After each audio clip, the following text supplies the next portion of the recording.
Berbahagialah Anda yang berusia lanjut.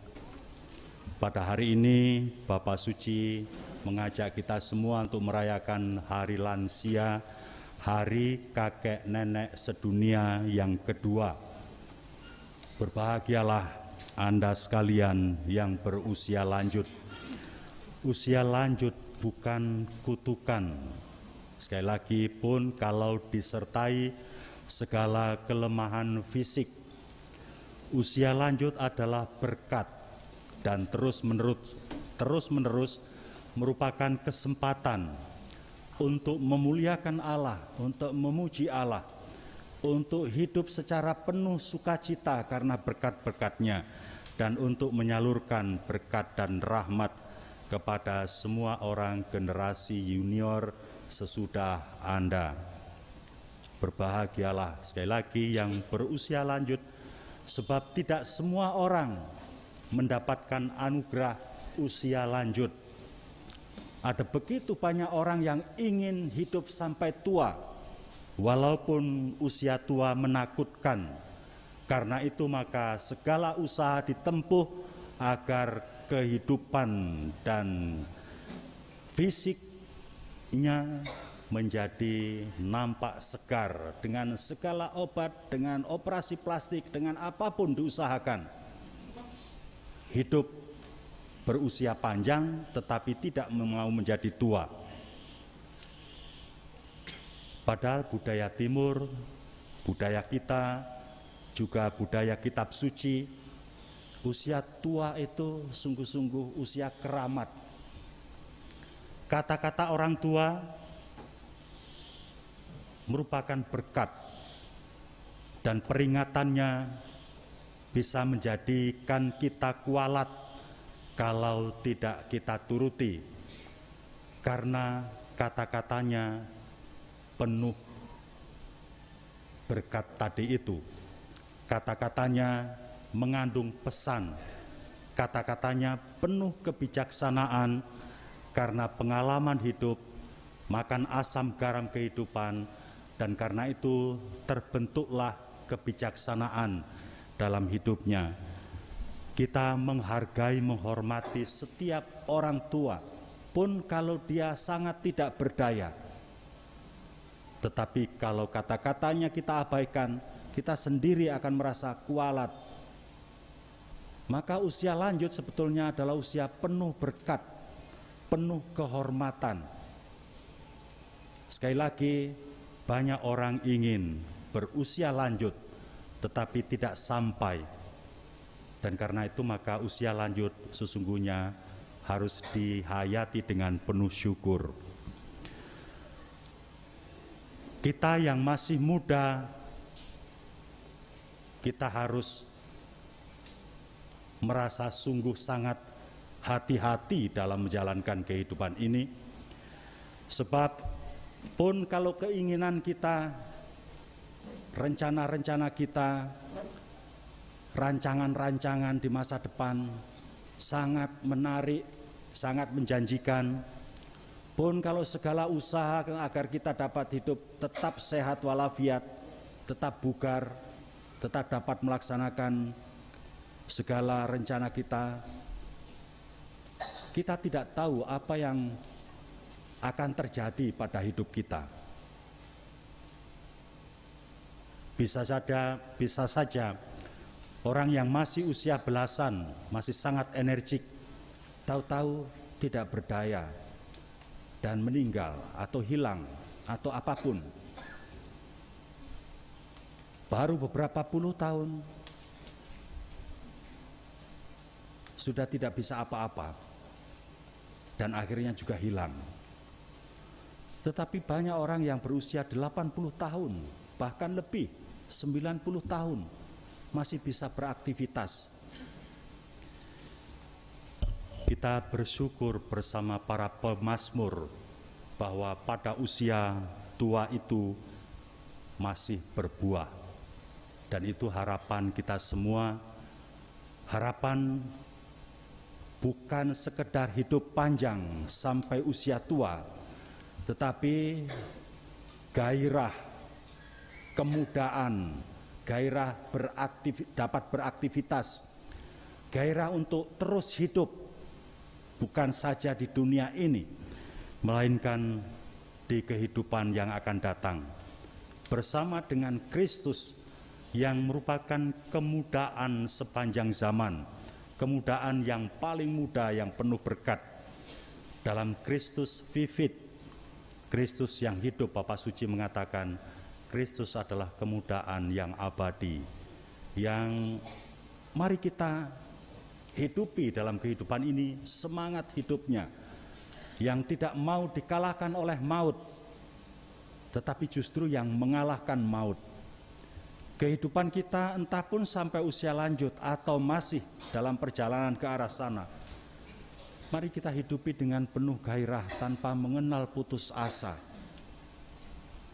Karena Kristus, kemudaan abadi itu selalu menyertai kita dan tak pernah absen dari hidup kita.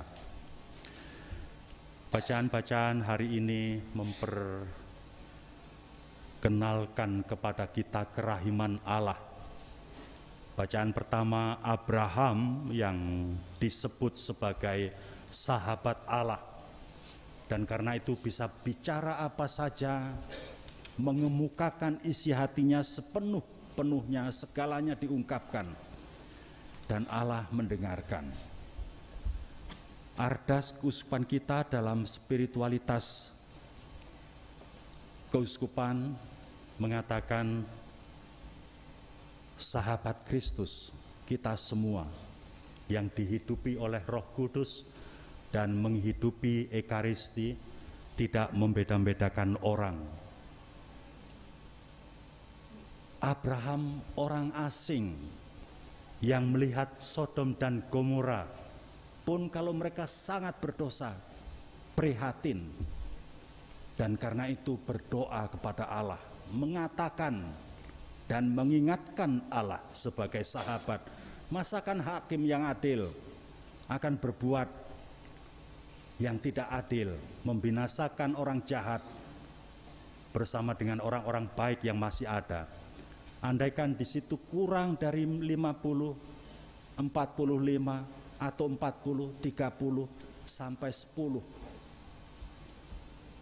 Dialog antara Abraham dengan Tuhan mendatangkan berkat bagi banyak orang, pun bagi orang asing, orang yang tidak sesuku dengan Abraham, tidak seiman dengan Abraham, dimohonkan berkat dan Allah memberkati, sebab Allah tidak membedakan orang. Memang Sodom dan Gomora pada akhirnya dibinasakan, karena barangkali kehidupannya makin memprihatinkan dan berlawanan dengan kehendak Allah, makin menjijikkan secara moral. Tetapi ketika Allah akan membinasakan Sodom dan Gomora, ia masih mengingat Lot, kemenakan Abraham yang dulu bertengkar dengan Abraham, berkelahi, bermusuhan, berebut tanah peternakan. Dan Lot yang dulu jahat itu masih diperkenankan untuk tidak lari terlalu jauh karena usia lanjut. Allah memperhitungkan itu berkat doa Abraham yang pastilah jauh lebih lanjut usianya daripada Lot. Memang istri Lot menjadi tiang garam, tetapi karena itu tidak mendengarkan sabda Allah yang sudah penuh kerahiman, yang barangkali kita boleh bisa mengatakan, apalagi seharusnya yang harus dibuat oleh Allah, sehingga mereka tidak bisa sadar bahwa harus bertobat. Allah sudah melakukan segalanya, dan mereka, terutama orang Sodom dan Gomora dan istri Lot, masih melawan Allah. Hukuman itu barangkali bukan kutuk dari Allah, tetapi karena perbuatan mereka sendiri menghukum, mendatangkan celaka bagi dirinya. Dalam bacaan Injil kita mendengarkan bagaimana kita harus berdoa, bagaimana kita harus bersikap di hadapan Allah. Dia yang begitu rahim, begitu baik. Mari kita balas dengan rasa syukur. Kebaikan Allah bahkan melampaui kebaikan orang tua manusiawi. Sedangkan orang tua manusiawi saja tidak pernah menghendaki anak-anaknya celaka. Apalagi Allah yang adalah Bapa kita semua, asal dan sumber, dan kepadanya kita akan kembali dalam kehidupan ini. Allah itu Bapa yang Maha Rahim, yang tidak kita bisa bayangkan kerahimannya. Bahkan nenek moyang kita dahulu tidak mengerti bahwa Allah itu Maha Rahim. Nenek moyang kita masih memberi sesaji agar Allah tidak murka. Yang dalam kekristenan sangat terbalik dari pemikiran para kakek nenek moyang kita dahulu. Dalam kekristenan Allah tidak meminta korban, tetapi justru Allah yang berkorban untuk manusia. Allah yang mengorbankan dirinya di dalam putranya Yesus Kristus, yang kemudian memberikan hidup jiwa raganya dalam Ekaristi untuk menjadi santapan, untuk menjadi penopang kehidupan kita, dan karena itu jaminan kehidupan abadi kita menjadi purna, menjadi tidak ada kekhawatiran yang boleh kita rasakan, sebab pasti bersama dengan Dia yang hidup, yang telah memberikan hidupnya sendiri untuk kita, kita akan hidup bersama dengan Dia dalam kehidupan yang Dia miliki. Dalam bacaan kedua tadi, kita akan mati bersama Kristus, tetapi juga kita akan hidup bersama dengan Kristus. Anugerah yang tak ada bandingannya untuk apapun. Tak ada kemungkinan kita bisa membalas dengan materi apapun, sebesar apapun, kecuali dengan bersyukur, mengimaninya, dan hidup di hadiratnya sebagai anak-anak Allah.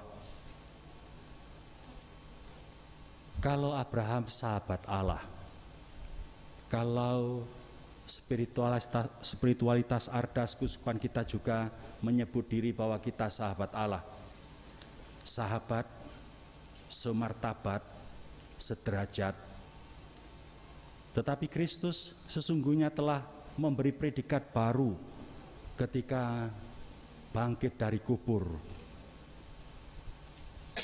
Dia adalah saudara dan saudari kita, karena menyebut para rasul adalah saudara dan saudaranya, menyebut Maria Magdalena di pintu kubur sebagai saudarinya.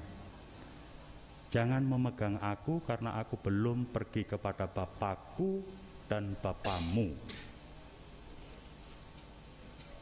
tetapi pergilah kepada saudara-saudaraku. Kristus tidak mengenal diskriminatif. Dia memperlakukan pria dan wanita siapapun sebagai saudara dan saudarinya. Dan itu dibuktikannya sepanjang perjalanan hidupnya di Palestina, ketika dia bersama menjadi manusia yang disembuhkan, perempuan dan laki-laki, orang muda dan orang tua, juga yang dibangkitkan hidup, orang muda, laki-laki ataupun perempuan, muda ataupun usia dewasa. Demikian rahim itu menghendaki kita untuk hidup sebagai anak-anaknya sampai usia lanjut.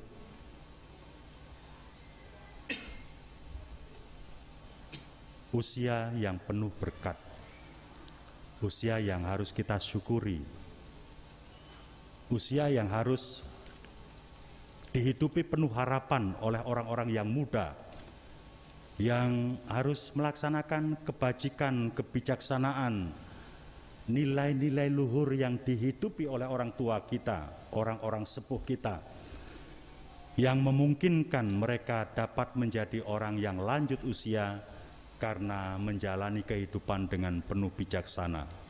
Para orang muda pun kalau nantinya tidak akan sampai pada usia lanjut, hendaklah mencontoh para orang yang usia lanjut agar dapat penuh pengharapan mencapai usia itu. Tetapi andaikan pada masa muda telah dipanggil oleh Tuhan atau mengalami segala kesulitan kehidupan dan tidak akan bisa berbuah di masa usia tua, hendaknya tetap penuh syukur bahwa Tuhan memandang semua orang tanpa kecuali dan tanpa membeda-bedakan, bahwa hidup ini entah pun usia tua ataupun usia muda haruslah dihidupi dengan rasa syukur, karena hidup ini sesungguhnya adalah hidupnya Allah sendiri dan bukan milik kita. Allah yang menghembuskan, meniupkan rohnya sendiri ke dalam jasad yang dia bentuk ketika ia menciptakan manusia, dan karena itu tanah itu, lempung itu menjadi hidup, dan itulah Adam serta kita semua. Hidup ini milik Allah, kapanpun dan dimanapun, dalam situasi apapun. Juga kalau situasi itu mengancam kehidupan kita untuk tidak akan sampai pada usia tua, usia lanjut, hidup ini tetaplah milik Allah. Kita syukuri Allah yang adalah Bapa kita yang Maha Rahim, yang selalu menginginkan kita untuk hidup dalam kebaikan, dalam kesehatan, dalam kelimpahan kesejahteraan. Allah tidak pernah menghendaki sedikit pun kita hidup sengsara penuh penderitaan. Ingatlah, Dia Maha Baik dan hanya kebaikan yang akan dilimpahkan kepada kita. Tuhan memberkati kita. Amin.